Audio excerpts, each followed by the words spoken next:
106வது சங்கீதம் 21வது வசனத்திலிருந்து,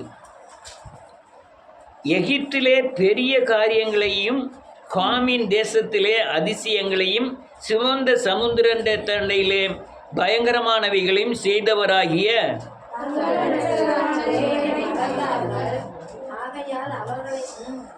ஆகையால் அவர்களை நாசம் பண்ணுவேன் என்றார். அப்பொழுது அவரால் தெரிந்து கொள்ளப்பட்ட மோசே அவர்களை அவர் அழிக்காதபடிக்கு அவருடைய உக்கிரத்தை ஆற்றும் பொருட்டு அவருக்கு முன்பாக திறப்பின் வாசலிலே நின்றான்.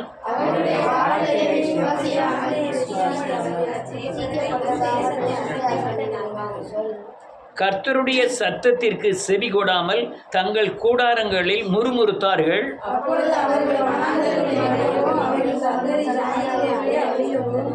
அவர்கள் பற்பல தேசங்களில் சிதறடிக்கப்படவும் அவர்களுக்கு விரோதமாக தம்முடைய கையை எடுத்தார்.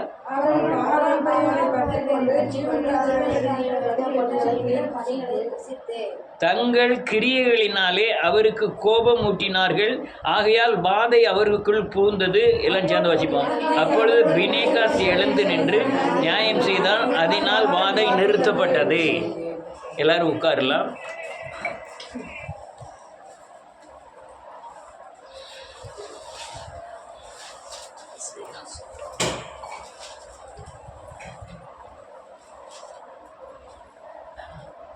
குயவன் கையில் பானை செய்கிறான். பானை செய்யும் பொழுது ஒரு உடஞ்சி போயிட்டு என்ன செய்வான்? திரும்ப எடுத்து வணைவான். அல்லேலூயா. அவன் எவ்வளவுதான் ஓட்ட விழுந்தாலும் சரி, எவ்வளவுதான், ஆனால் சுட்ட பிறகு அது ஒன்றுமே செய்ய முடியாது. சுடுறதுக்கு முந்தி அது வளைஞ்சு போனாலோ நெளிஞ்சு போனாலோ ஓட்ட விழுந்தாலோ எல்லாம் அடித்து சரி பண்ணிடுவோம். அல்லேலூயா. அதுக்கப்புறம் எல்லாம் வைக்கோலுக்கு நடுவில் வச்சு அதை தீயை பற்ற வச்சு சூடு பண்ணி அது ஒரு நிமிஷம் சூடு பண்ணி அந்த பானையை அல்லேலூயா சுட வச்சு நல்ல தெளிவான அல்லேலூயா வேக்காடு கொடுத்து அதை எடுத்துருவான். அதே மாதிரி தான் தேவனும் நம்மை ஒரு பானையாக உருவாக்குகிறார். அல்லேலூயா. நல்லா கவனிச்சாதான் புரியும். கிறிஸ்துவ ஜீவியத்தில் உள்ள பிரசங்கங்களே உலகத்துக்கு அடுத்ததும் உலகத்தை வாழுவதற்கு உண்டான பிரசங்கமாக மாறிட்டு, இந்த போதனைகள் எல்லாம் பரலோகத்தின் போதனையாய் மாறினாதான் இந்த உலகத்தையும் ஜெயிக்கிற வழிமுறைகளை இவர்கள் பின்பற்ற முடியும். நமக்கு ஆவிக்குரிய ஆசீர்வாதம் எதுக்கு தந்திருக்கிறாருன்னா, இந்த உலகத்தை ஜெயித்து நீ பரலோக வாழ்க்கை வாழ வேண்டும் என்பதற்காக. அல்லேலூயா. நல்ல கவனிக்கணும். இயேசுவின் நாமத்தினாலே இந்த விசுவாசம் என்பது ஒரு பெரிய சாவி. உன்னுடைய பொக்கிஷத்துக்கும் உன்னுடைய சமாதானத்திற்கும் உன்னுடைய விடுதலைக்கும் உன்னுடைய பாதுகாப்புக்கும் உன்னுடைய ஆயுசு நாட்கள் பெருகுவதற்கும் இந்த பூமியிலே சுகபோகமாய் விடுதலையாய் பாதுகாப்பாய் வாழ்வதற்கும் ஒரு பெரிய சாவி விசுவாசம். தேவனால் பிறப்பதெல்லாம் உலகத்தை ஜெயிக்கும். உங்கள் விசுவாசமே உலகத்தை ஜெயிக்கிற ஜெயம். தேவனால் என்ன பிறக்குன்னா, நீங்களே தேவனால் பிறக்க வேண்டும். ஜென்ம சரீரம் அழிந்து ஆவிக்குரிய சரீரத்திலே நாம் பிறக்க வேண்டும் திரும்ப. அல்லேலூயா. இப்போ இந்த விசுவாசத்தை கற்றுக் கொடுப்பதற்காக ஒவ்வொருவருக்கும் அவர் சிச்சைகளை அனுப்பி அல்லேலூயா வேதவசனத்தை கொடுத்து அல்லது மனம் திரும்ப வைத்து அல்லது தேவ ஆலோசனை கொடுத்து தன் பக்கம் திருப்புவதற்காக தேவன் விசுவாசத்தை பயிற்சி வைக்கிறார். அல்லேலூயா. பயிற்சி வைக்கிறார். நீ இந்த விசுவாசத்துக்குள்ள வந்தால் தான் உலகத்தின் பாடுகளுக்கு வெளியே வர முடியும். இந்த விசுவாசத்தின் பாதைக்கு நீங்கள் வரலன்னா நீங்கள் உலகத்தின் பாடுகளுக்கு அல்லேலூயா இருந்து வெளியே வர முடியாது.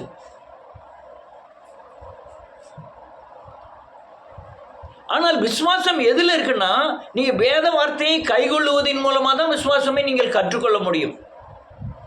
அல்லேலூயா. விசுவாசம் எதனால வருமா? கேள்வினாலே வரும். வேத வசனத்தை கேட்கிற கேள்வினாலே வரும். வேத வசனத்தை அடுத்தாள்கிட்ட இல்லை, இந்த கேள்வியும் இல்லை.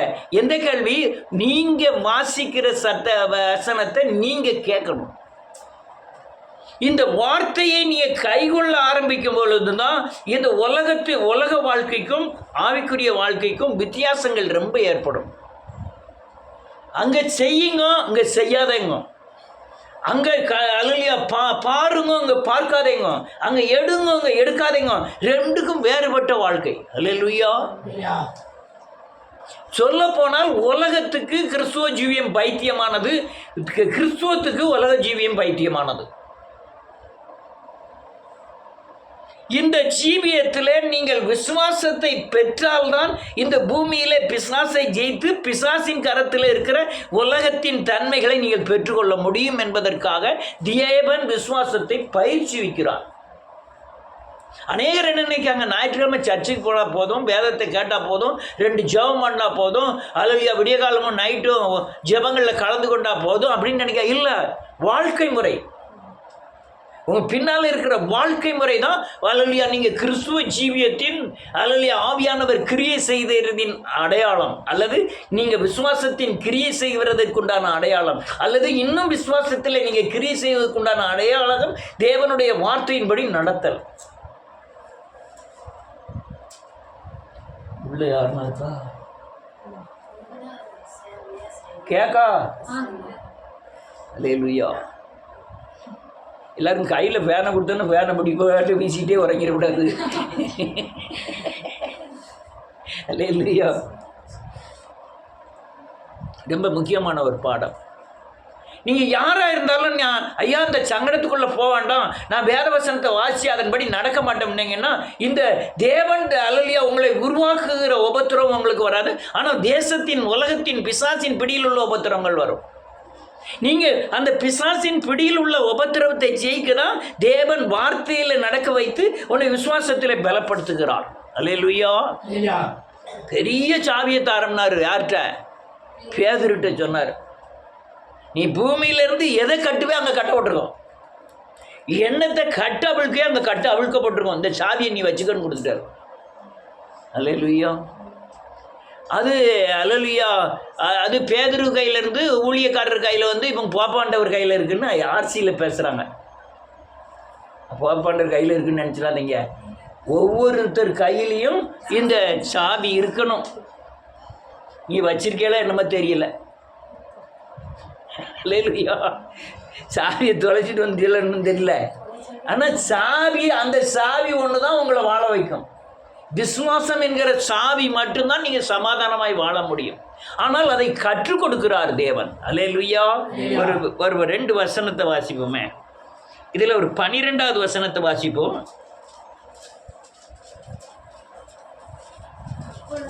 அப்போது அவருடைய வார்த்தைகளை விசுவாசித்து, ஆமென். வேதம் என்ன சொல்லுது? இவங்க வார்த்தையை விசுவாசிக்க ஆரம்பிச்சிட்டாங்க. உடனே யான் துதி பாடுகிறார்கள்னா இவங்க எடுத்த காரியமெல்லாம் ஜெயமாய் முடிந்தது. அல்லேலூயா. நீங்க நம்ம கண் கண்ட தெய்வம் வார்த்தை. கண் கண்ட இயேசுவை நீங்க பார்க்கணுமா? வார்த்தை தான். இயேசுட்ட நீங்கள் பேசணுமா? அவர் என்ன நினைக்கிறாருன்னு கண்டுபிடிக்கணுமா? அவர் எப்படி நடத்துகிறாருன்னு கண்டுபிடிக்கணுமா? இன்னைக்கு நம்மோடு கூட இருக்குது. எல்லாமே வார்த்தைக்குள்ளே தான் இருக்குது. வார்த்தை அல்லேலூயா. அவருக்கே வார்த்தை நிறைவேறிட்டோம். அல்லேலூயா. எரேமியா தீர்க்கதரிசி, ஏசாயா தீர்க்கதரிசி, அல்லேலூயா தீர்க்க தரிசனத்தில் எழுதப்பட்டவைகள் ஆவும் நிறைவேற்றப்பட்டது அப்படின்னு நீங்கள் மார்க்கில் கடைசி பகுதியிலெல்லாம் அதிகமாய் வாசிக்கலாம்.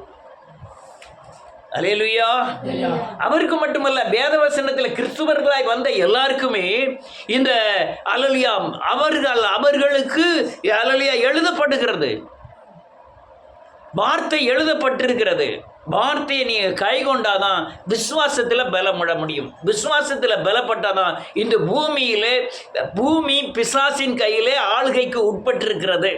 பூமியும் அதன் நிறைவும் கர்த்தருடையது. ஆனால் அது ஆளுகை பிசாசின் கையில் ஒப்பு கொடுக்கப்பட்டிருக்கிறது.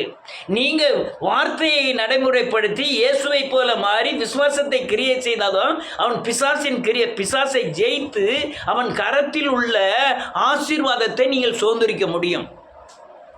அல்லேலூயா.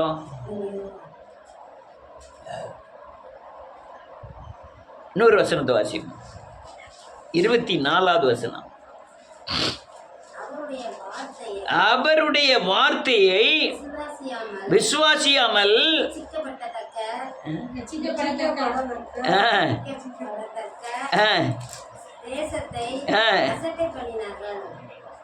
இச்சிக்கப்படத்தக்க தேசத்தை அசட்டை பண்ணினபடினால் வார்த்தையை விசுவாசிக்கவில்லை. அல்லேலூயா. இதான் இந்த 2 வசனம் தான் இவங்க வாழ்க்கையில் இல்லை, நம்முடைய வாழ்க்கையில் நடந்துக்கிட்டே இருக்கு. ஐயா தேவனை விசுவாசிக்கிறோமா, அன்னைக்கு கூட கொஞ்சம் நேரம் ஜெபம், உடனே எங்கே போனாலும் சோத்திரம் சோத்திரம் சோத்திரம், பிரதர் சோத்திரம் பிரதர் சோத்திரம் சோத்திரம் சோத்திரம். தேவனை வார்த்தையை நம்பி விசுவாசிக்கலையா, ஒரே ஆத்திரம். எங்கே விடிகாலம் ஜபத்தில் எங்கே கலந்துக்கிட்டு சாயங்காலம். ஆனால் அல்லேலூயா, தேவன் விலகின உடனே பிசாசின் கருத்தில் உட்படுத்த உடனே பிசாசானவன் தாக்க ஆரம்பிக்கும் போது உடனே ஜபங்கள், வேத வசனங்கள், மனம் திரும்புதல்கள், புதுப்பிக்கப்படுதல் எல்லாம் ஆட்டோமேட்டிக்காக நடந்துக்கிட்டே இருக்கும். அல்லேலூயா. ஆனால் அது சரியான முறை அல்ல. நீங்கள் ஓடிக்கிட்டு இருக்கும் போது நான் கீழே விழுந்து எந்திக்கிறது பெரிய காரியம் கிடையாது. அல்லேலூயா. நீங்க உலகத்துக்கு எப்படி இருக்காங்களா, உப்பா இருக்கிறீர்கள். உப்பானது சாரமற்று போனால் எதனால் சாரமாக்கப்படும்? நீங்க ஒரு தடவை நீங்களா விழுந்தீங்கன்னா அதுல சாரம் குறையும். அல்லேலூயா. ஆனால் வேதவசனத்தை கைகொள்ளாமல் சத்தியத்தின் பாதையில நிற்கும் போது நான் பிசாசினாலே விழத்தட்டப்படுறேன்னா எனக்கு பலம் கூடும். என்ன சொன்னேன்? சும்மா கொட்டாய் விட்டுட்டு போயிடக்கூடாது. அல்லேலூயா. என்ன சொன்னேன்? இவ்வளவு நேரம் பேசுறதே தப்பு இல்லாமல் இருக்கு. அல்லேலூயா. நல்லா கவனிக்கணும். நீ வேத வார்த்தையை கைகொள்ளதான் அல்லேலூயா விசுவாசத்தின் பலன் உண்டாகும். நீங்களா உங்க சுயத்துக்கு உலகத்துக்கு சார்ந்து வாழ்ந்து வேதவசனத்தை மீறி நீங்க கீழே விழுந்தீங்கன்னா அதுல உங்களுக்கு காயம்தான் படும். ஆனால் நான் வேதவசனம் தேவனின் ஊழியம் செய்து தேவனுக்காக ஜெபித்து இயேசு கிறிஸ்துவை போல மாறுவதற்காக பிரயாசப்படும் போது பிசாசினாலே காயப்பட்டு விழுந்தேன். ஆனால் பொறுப்பு நான் அல்ல. யாரு? தேவன் தான் பொறுப்பு. அவர் தூக்கி விட வல்லவராக இருக்கிறார். ஆனால் நான் கொழுப்பு பிடிச்சி போய் நான் இப்படிதான் நடப்பேன், என் பின்னால தேவன் சீசை சர்ச்சு வரையும் வரணும் போகணும், நான் போக வருவாரு. அல்லேலூயா. அல்லேலூயா. சுயத்துக்கெல்லாம் அவர் ஒன்றா போக முடியாது. ஆமென். அல்லேலூயா. நீங்க வேதவசனத்தின்படி நடந்தீங்கன்னா நீங்க கரத்தில் உருவாக்கப்படுவீர்கள். நான் சீக்கிரம் முடிக்கிறேன், 30 நிமிஷத்துல முடிக்கணும். அல்லேலூயா. நீ உருவாக்குவார். உங்களை என்னத்தை உருவாக்குவார்னா விசுவாசத்திலே உருவாக்குவார். என்ன உலகத்துல சொத்து தெரியுமா? விசுவாசம். அவர் நீங்க பரலோகம் போகும் வரை எப்படி பரிசுத்த ஆவியானவர் முக்கியமோ அதே போல நீங்க விசுவாசம் உங்களுக்கு முக்கியம். விசுவாசம் இல்லாதவர்கள் அக்கினி கடலிலே தள்ளப்படுவார்கள். விசுவாசிச்சாதான் நீங்கள் பரலோக ராஜ்யத்துக்குள்ளே போக முடியும். அது விசுவாசம் அவசியம். என்ன விசுவாசம்? நம்பிக்கை என்பது வேற, விசுவாசம் என்பது வேற. விசுவாசம் அல்லது காணப்படாதவைகளின் நிச்சயமும் நம்பப்படாதவைகளின் உறுதியுமாய் இருக்கும். இந்த விசுவாசத்தில் நாம் இங்கே யாராக இருந்தாலும் அவளை அல்லேலூயா பலப்படுத்துவார். அல்லேலூயா. இப்போ பிரச்சனை என்னன்னா, நான் பிசாசின் கையில் கிரியை செய்து கீழே விழ போறேனா, காயப்பட போறேனா, தேவ வார்த்தைக்காய் ஓடி கீழே விட போறேனா? அதான் முக்கியம். தேவ வார்த்தைக்காய் நீங்கள் பலவீனப்பட்டீங்கன்னா கர்த்தர் பொறுப்பு. நீங்கள் சுய எண்ணத்தில் போய் விழுந்தீங்கன்னா யார் பொறுப்பு? இல்லை, கர்த்தர் பொறுப்பு கிடையாது. நீங்கள் அதுக்கப்புறம் நீங்கள் மனம் திரும்பி நீங்கள் விழுந்த இடத்தை நினைச்சு நீங்கள் இயேசுவின் ரத்தத்தினாலே கழுவப்பட்டு நீங்கள் லைனுக்கு வரணும். அல்லேலூயா. ஒரு பேதுருங்கிற ஒரு மனுஷன், அல்லேலூயா, எபிருவை எடுத்துக்கிடுவான். யாருனாலும் எடுத்துக்கலாம், பேதுருவை எடுத்துக்கலாம், எபிருவை எடுத்துக்கலாம். இவன் 100க்கு அதிபதி. அவன் பிள்ளை சாக கிடக்கு. அவன் அல்லேலூயா இல்லை 100க்கு அதிபதி இல்லை, ஜெப ஆலய தலைவன். அவன் தான் அல்லேலூயா யார் யார் கரெக்டாக நியாயப்பிரமாணத்தை நியாயப்பிரமாணத்தின்படி நடக்கிறாங்கன்னு சொல்லி அந்த நியாயப்பிரமாணத்தின்படி நடக்காதவங்க கை கழுவாம அல்லையா சர்ச்சுக்குள்ள வந்து ஜோம் பண்ணுறவங்க கால் கழுவாம ஜோம் பண்ணுறவங்க அந்த சட்டத்திட்டங்களை மீறுதவங்களுக்கு அபதாரம் போடக்கூடியவன் யாரு? இந்த 100க்கு அதிபதி. அவன் அவன் வந்து இயேசுநாதரை நம்பாதவன். யாரு? 100க்கு அதிபதி வந்து இயேசுநாதரை நம்பக்கூடியவங்கள. அவன் நியாயப்பிரமாணத்துக்கு சட்டத்திட்டத்துக்கு உட்பட்டவன். அவன் இயேசுநாதர் பேரை கேட்டுட்டு இயேசுநாதர் சர்ச்சுக்கு போனதில்லை. அவன் ஜெபாலயத்தில் வெளியே நின்றுக்கானே தவிர பக்தியின் அடிப்படையில் இல்லை. அல்லேலூயா. நல்ல கவனிக்கிறான். அவன் வந்து சொல்லுவான், என் பிள்ளை சாக கிடக்கு, நீர் வந்து கையை வையும், அப்போது என் பிள்ளை செத்துருமா? இல்ல, ஒரு வார்த்தை மட்டும் சொல்லும், பிழைக்கும். எவ்வளவு பெரிய விசுவாசம்! ஐயோ, நீர் வந்து கையை வையா, என் பிள்ளை பிழைக்கும். ஆனா ஒரு இல்ல, வேலைக்காரனுக்கு வந்து ஒரு வார்த்தையை சொல்லணும். எவீர் மகளுக்கு நீர் வாரும் கையை வையும். அதான் நான் சொல்றேன், எவீர் மகளுக்கு தான் சொல்றேன். 100க்கு அதிபதி அந்த அந்த எவீர் மகனே. சரி, ஆளுக்கு கொஞ்சம் கொஞ்சம் பரிசனம் பண்ணுங்க, எல்லாம் ரெக்கார்ட் ஆகட்டும். 100க்கு அதிபதி வந்து வேலைக்காரன். 100க்கு அதிபதி வந்து வேலைக்காரன். இந்த எவீர் இது ஜெபாலய தலைவன். இவன் பிள்ளைதான் சாக கிடக்க. அவன் சொல்ல, நீர் வந்து கையை வையும், என் மகள். எவ்வளவு பெரிய விசுவாசம்! நீர் வந்து கையை வையும், வார்த்தை கூட சொல்லணும், ஜெபம் பண்ண வேண்டாம், வந்து தொடும்பியா என் மவ பிழைச்சிருவா. உடனே அந்த விசுவாசத்தை பார்த்த உடனே சொல்லுவார், உடனே வா கிளம்புவோம் அப்படின்ட்டார். இல்லையா? போகிற வழியில் பயங்கர தடைகள், பிரச்சனைகள். இவன் உயிரை கையில் பிடிச்சிட்டு வரான். என் பிள்ளைக்கு என்ன போதோ, இவர் இங்கேருந்து ஆட்டோ கூட பிடிக்க முடியாது போல் இருக்க, பைக்கு கூட கிடையாது போல் இருக்க, இங்கேருந்து கழுத மேலே நான் அவ்வளோ தூரம் போகிறதுக்குள்ளே பிள்ளைக்கு என்ன ஆகுதோன்னு பக்குன்னு பயந்துக்கிட்டே போகிறான். அங்கே ஊடையில் ஒரு பொம்பளை, அவன் ஊடையில் வந்துருந்தா, வந்து அவனுக்கு கைன்னு ஓடவில்லை, கால் ஓடல. இவன் வேற வந்து நிற்க, என் பிள்ளை உயிரெலாம் போய்கிட்டு இருக்கு. இவர் அசால்ட்டா என்னை தொட்டது, பயந்து நடுங்கி நடந்ததெல்லாம். அப்போதான் அவன் பெரிய சாட்சியை சொல்ல, நம்ம மீரியாம் சகோதரி மாதிரி பெரிய நீளமான சாட்சி சொல்லுதான். இவனுக்கு சாட்சி சொல்றது நேரம் கூறான். இவனுக்கு என்ன கொலை நடுங்கிட்டு இருக்கான். பிள்ளை இறந்துருவோமேன்னு பயம். என் பிள்ளை இறந்துடக்கூடாதுன்ட்டு அவன் கொலை பதட்டிட்டு நிற்கான். இவரும் சொல்லுவார், இவரும் அசால்ட்டாக காட்டிக்கிட்டு இருக்கார். யார் என்னை தொட்டது, என் மேலிருந்து ஒரு வல்லமை பெறப்பட்டது, பயந்து நடுங்கி நான் தான் தொட்டேன்னு அவர் டெஸ்டிமனி பூரா சொல்றார், சாட்சியை பூரா சொல்ல ஆரம்பிக்கார். இவன் கொலை பதறிட்டு இருக்கான். இது என்னத்துக்கு தெரியுமா? இவன் ஜெபம் பண்ணுதான், ஆண்டவர் ஜெபத்தை கேட்டிருக்கிறார், பதிலளிக்க வந்துட்டாரு. வந்து இந்த பிள்ளைக்கு உயிர் கிடைக்கக்கூடிய நம்முடைய ஜெபத்தின் பதில் கிடைப்பதற்கு முன்னாக இவ்வளவு தடைகள். ஆனால் தடையை கொண்டு வந்தது யாருன்னு கேட்டா இயேசுநாதர் தான்.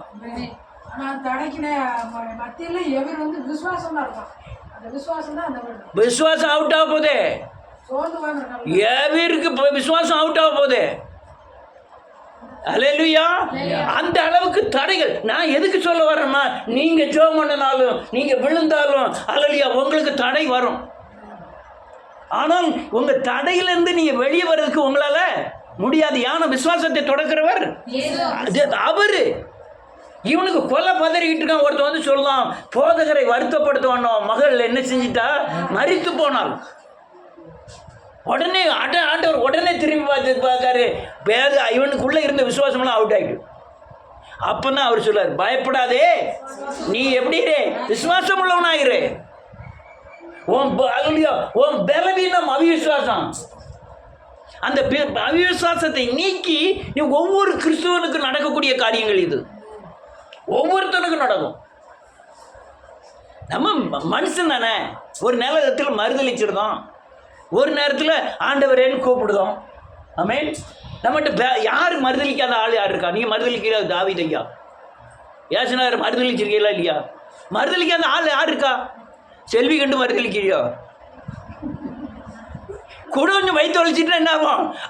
என்ன ஆண்டவர். ஆனால் நம்ம நல்லா சாப்பிட்டுட்டு இருக்கும்போது ஆண்டவர் மாதிரி ஒரு தேவன் இல்லை. அவர் வல்லமை உள்ளவர், அவர் பராக்கிரமம் செய்கிறவர். என்ன பேச்சியா? அல்லேலூயா. ஆனால் இந்த கீழே வீழ்ச்சி நேரம்லாம் அவர் என்ன சொல்றார்? பயப்படாதே, நீ எப்படி இரு, விசுவாசம் உள்ளவனாயிருவோம், மகள் பிழைப்பான், நீ பயப்படாத. இதுதான் பலப்படுத்துது, நம்மளை பலப்படுத்த காரியங்கள்லாம் இதுதான். பயப்படாத. சூழ்நிலை பூரா உனக்கு எதிராக தான் இருக்கும். ஆனால் நம்மை பலப்படுத்துது யார் பலப்படுத்தணும்? தேவன் பலப்படுத்தினா பெரிய மலையாகிய சூழ்நிலை கொசு மாதிரி தெரியும். நீ அவிசுவாசத்தோடு அதே மலையை பார்த்தீங்கன்னா டபுள் மலையா தெரியும். அல்லேலூயா. ரொம்ப முக்கியமான ஒரு பாடம். போறதுக்குள்ள அடுத்தால ஒரு தடை வருது. என்ன தடை? இயேசுநாதர் நோக்கி சபையார் பூரா ஜெபம் பண்ணிட்டு இருக்காங்க. எங்க? அவர் வீட்டு வாசல்ல உட்காந்து. அவரு போறவர் சும்மா விறுவிறுன்னு உள்ள போயிருக்கணும். இவங்களுடைய விசுவாசத்தை சோதித்து பார்க்கிறார். என்ன சோதித்து பார்க்கறனா? பிள்ளை என்ன செய்யல? உறங்கவில்லை, என்னது மறிக்கவில்லை. உடனே இங்க என்ன ஆகுது? அவிசுவாசம் மேலோங்குது. யார் மத்தியில? சபையார் மத்தியில. எல்லாரும் அவரை பார்த்து என்ன செய்தார்களாம்? நகைத்தார்கள். நகைத்தார்கள்னா என்ன அர்த்தம்? அபிவிசுவாசம். நகைக்காங்க. வந்திருக்கிறது யாரு? தொட்ட பிழைக்கக்கூடியவர். ஆனால் சொல்லுறது யாரு? தேவன். யாரு நம்ப மாட்டோம். அல்லேலூயா. நம்ப மாட்டோம். ஐயா எனக்கு வியாதி இருக்கியா? மலையா நீங்கள் ஹாஸ்பிட்டல் இந்த சயின்ஸின் அடிப்படையில் இன்னும் ஊசி போட்டால் தான் வியாதி சரியாகும்னு இருக்கு. ஆனால் ஆண்டவர் சொல்றாரு நான் தொட்டாலே சுகமாவேன்னு சொல்றாரு. எதை நம்புதியா? சும்மா துணிச்சு சொல்லுங்க. எங்க நம்புறோம்? நான் இயேசுவின் நாமத்தினால ஒரு ஊசி போட்டுக்கிட்டேன். ஆண்டவரே இந்த மாத்திரையினால் ஒண்ணுமில்ல ஆண்டவரே, சோத்திரம் ஆண்டவரே, இந்த குணமாக்குறது ஆண்டவர் தான் அப்படின்னு சொல்லிட்டு மாத்திரை என்ன சாப்பிடுறோம். ஆனா வேதம் என்ன சொல்லுது? காற்றையும் காண மாட்டீர்கள், மழையும் காண மாட்டீர்கள், பள்ளத்தாக்கு நிரம்ப ஒரு நாளைக்கு. ஆனால் தடை உண்டு. விசுவாசத்திற்கு தடை உண்டு. ஆனால் தடையை தகர்க்கிறவ உங்க புத்தியால முடியாது, தேவன் தகர்த்தறிவார். அல்லேலூயா. எப்படி தகர்க்காருனா உடனே பார்த்தாரு, இந்த அபிவிசுவாசி எல்லாம் உள்ள வந்தோம்னா அவளை எழுப்ப முடியாது. அதனால அபிவிசுவாசி அவிசுவாசம் அடிச்சு பார்த்தீங்க, விசுவாசிய பூரா அடிச்சு பார்த்தீங்கன்னா நம்ம எங்க இருக்கோம்? ஒன்று அவிசுவாசியா இருக்கும், ஒன்று சண்டி மாடா இருக்கும், ஒன்று நொண்டி மாடா இருக்கும். எல்லா மாடும் வந்தோடனே தான் கதவை அடைக்க முடியும். உடனே அவங்கள ஒருத்தரும் என்ன செய்யல, உள்ள வரவிடல. யாக்கோப்பு, யாவான், பேதுரு, இந்த 3 பேரை தவிர, அவங்க தாய் தகப்பனை தவிர யாரையுமே அந்த வீட்டுக்குள்ள விடல ஆண்டவர். அதுக்கப்புறம் விசுவாசம் ஒர்க் அவுட் ஆகுது, எந்திரிச்சிட்டா உடனே டக்குன்னு. அல்லேலூயா. இப்படிதான் பேதுரு, நீ என் பின்னாலே வா, உன்னை மனுஷனை பிடிக்கணுமா நான் மாற்றுவேன் என்றார். அவன் பெரிய அல்லேலூயா, பெரிய ஃபிஷர்மேன், பெரிய மீன் பிடிக்கிறவன். அவன் தாத்தா காலத்தில் மீன் பிடிச்சவன், பூட்டனார் காலத்தில் மீன் பிடிச்சவன். இவன் பிறந்ததே கடலுக்குள்ளே தான் பிறந்திருக்கான். மீன்னா எப்படி அல்லேலூயா பிடிக்கணும் எல்லாம் அவனுக்கு தெரியும். அவனுக்கு தெரியாத ஆண்டவர் சொல்றாரு, ஏப்பாக்கு வா, உன் வலது ஓரமா என்ன செய்ய, வலையை போடு. அல்லேலூயா. அவன் ஆயுசுல அவ்வளோ மீன் பிடிச்சதே கிடையாதான். இங்கே பிரச்சனை என்ன ஆயிட்டு, 1 கிலோமீட்டர் அளவு இருக்கிற மீனை பூரா இவர் கூப்பிடுதாரு, நீ எல்லாம் வந்து எங்க வந்து நிக்கணும்? அவன் வீசுற இடத்துல, வலையை வீசுற இடத்துல வந்து கரெக்டா நிக்கணும். யாருக்கு ஆர்டர் போட்டுதாரு? மீனே. இன்னும் ஒருத்தன் போய்கிட்டு இருக்கான், அவனை என்ன செஞ்சிரு, விழுங்கு. விழுங்கி எங்க ஒன்று கக்கிடணும்? காரையில் ஒன்று கக்கிடு. சேவலே இவ்வளவு நேரத்தில், இவ்வளவு நிமிஷத்தில், இத்தனை மணிக்கு நீ நினைச்சணும், கூவணும். கழுதே நீ இப்படிதான் பேசணும், எல்லாம் கற்றுக் கொடுக்கிறார். அல்லேலூயா. அப்படி அழைத்தவர், விசுவாசத்தில் பயங்கரமாய் பலப்படுத்தினவர் பேதுருதான். அவன் உடனே நினைச்சுதான் எல்லாத்தையும் விட்டு தேவனுடைய பின்னால போறான். எலிசாவை குறித்து நீங்கள் வாசிக்கும் போது பார்த்தீங்கன்னா எலிசாவை எலியா போய் கூப்பிடுவான், உன்னை தேவன் அழைத்திருக்காரான்னு. அவன் 21 ஏர் பூண்டி உழுதுகிட்டு இருப்பான். அவன் உடனே கூப்பிட்டாருன்னு சொன்னோன்னா மாட்டை அங்கே வச்சு க்ளோஸ் பண்ணிடுவான். அந்த கலப்பணக்காரர்களா அதை விரவா பயன்படுத்தி மாடை என்ன செய்யுது, பிரியாணி போட்டான் மாட்டை. அப்போ என்ன அர்த்தம், நாளைக்கு இங்கே உள்ளதுக்கு நான் என்ன செய்ய மாட்டேன், வரமாட்டேன் அப்படின்னு அர்த்தம். இங்கேயும் தாய் தாப்பனெல்லாம் விட்டுட்டு வலையெல்லாம் விட்டுட்டு புறப்பட ஆரம்பிச்சிட்டான். அவர் கூட கடலில் நடக்கட்டுமாங்காரு, நடங்காரு ஆண்டவரே. உடனே நடக்கும். போகும்போது ஒரு சின்ன ஒரு காற்று கடக்குன்னு அடிச்சுட்டு முழுகிருவோம்னு நினச்சிட்டான். முழுகிட்டான். ஓடி போய் தூக்கிட்டாரு. விசுவாசத்தில் ஒவ்வொருவரையும் இப்படி தான் பலப்படுத்துகிறார். உடனே ஆண்டவர்கிட்ட போய் சொல்லலாம், ஆண்டவரே நீ சாவானாலும் மரணமானாலும் ஜீவனானாலும் உண்மை நான் என்ன செய்வேன், பின்பற்றுவேன். அட முட்டாள் பேதுருவே, சொலகுல போட்டு உன்னை புடைக்கிற மாதிரி சாத்தான் உன்னை புடைப்பதற்காக என்ன காட்டிக்கிட்டான், உத்தரவு காட்டுக்கிட்டான். ஆனாலும் விசுவாசம் ஒழிந்து போகாதபடி நான் என்ன செய்தேன், ஜெபம் பண்ணுவேன். அவன் திருப்பி சொல்லலாம், நான் உண்மை பின்பற்றுவேன், நானாவது உண்மை மறுதளிக்கிறதாவது. உடனே சொல்றாரு, இங்க வா பேதுரு, இன்னைக்கு சேவல் 2 தடவை தான் கூவும், நீ 3 தடவை மறுதளிச்சிருவ. அல்லேலூயா. ஆனாலும் உன் விசுவாசம் குறைந்து போகாதபடி நான் என்ன செஞ்சுட்டு இருக்கேன், ஜெபம் பண்ணிக்கிட்டு இருக்கேன். விசுவாசத்தில் பலப்படுத்துகிறார், பயிற்சி வைக்கிறார். ஒவ்வொரு ஆலையும் ஒவ்வொரு சூழ்நிலைக்கு ஏற்ப ஒவ்வொரு வாழ்க்கை அமைப்புக்கு நேர்க்க அல்லேலூயா பயிற்சி வைக்கிறார். ஏன்ட்டனா விசுவாசத்தின் கிரியை இருக்கு, ஏன்ட்டு தான் ஆண்டவர் இருக்காருன்னு சொல்ல முடியாது. யாரெல்லாம் வேதவசனத்தில் கை கொள்றோமோ அவ்வளவுக்குள்ளேயும் ஆண்டவர் இருக்கிறார்.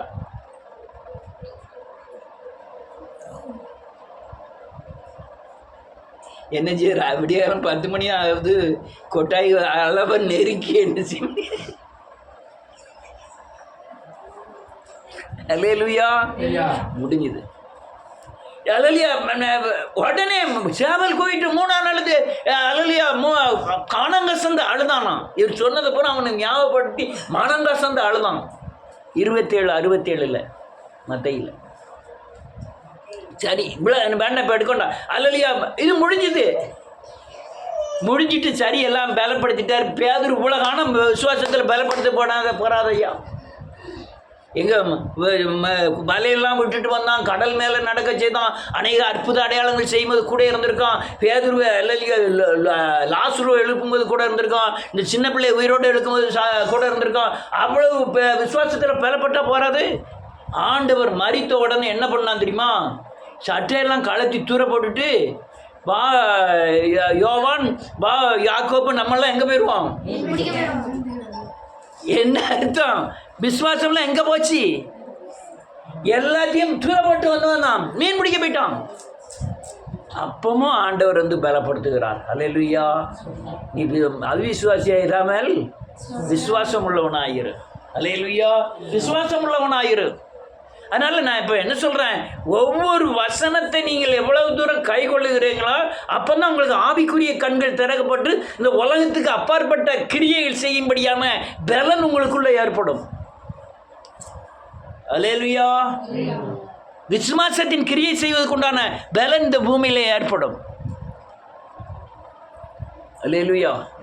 சத்தம் போட்டு பேசுங்களா, நான் கேட்டுக்கிட்டு தான்.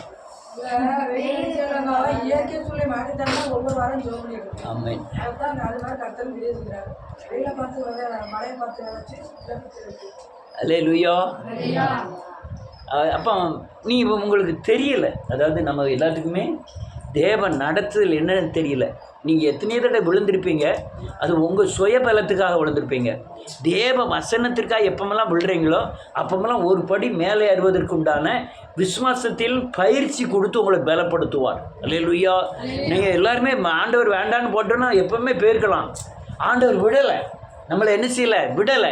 திரும்பவும் நம்ம பின்னாலே நமக்கு உணர்வை கொடுத்து தேவன் செய்த கிரியைகளை சொல்லி நம்மை பலப்படுத்துகிறார். சில நேரத்துக்கு தனியாக இருந்து ஜெபம் பண்ணும்போது பார்த்தீங்கன்னா ஆண்டவர் செய்த நன்மைகளை உணர்ந்து அப்படியே கண்ணீர் வரும். யாருக்கெல்லாம் வந்திருக்குன்னு தெரியல. தனியாக உட்கார்ந்து ஆண்டவர் செய்த நன்மைகளை உணர்ந்து பார்த்தா ஒரு பயங்கர கண்ணீர் வரும், ஆனந்த கண்ணீர் வரும். சவுண்டு கேட்காதீங்க. அல்லேலூயா. ஒரு ஆனந்த கண்ணீர் வரும், ஒரு சந்தோஷமா இருக்கும். அல்லேலூயா. இந்த சந்தோஷம் தான் உங்க விசுவாசத்தில் பலப்படுத்தக்கூடிய காரியங்கள். அல்லேலூயா. எது உங்களை பலப்படுத்தணும்னா, தேவன் செய்த நன்மைகளை எப்பமெல்லாம் உணர்றீங்களோ அப்போ விசுவாசத்துல எல்லாம் போனா என்ன செய்றீங்க? பலப்படுகிறோம். அல்லேலூயா. இவ்வளவு சோர்வு அவசியம் இல்லை. அல்லேலூயா. கர்த்தர் உங்களை ஆசீர்வதிப்பார். எல்லாரும் எழுந்து நிற்போம்.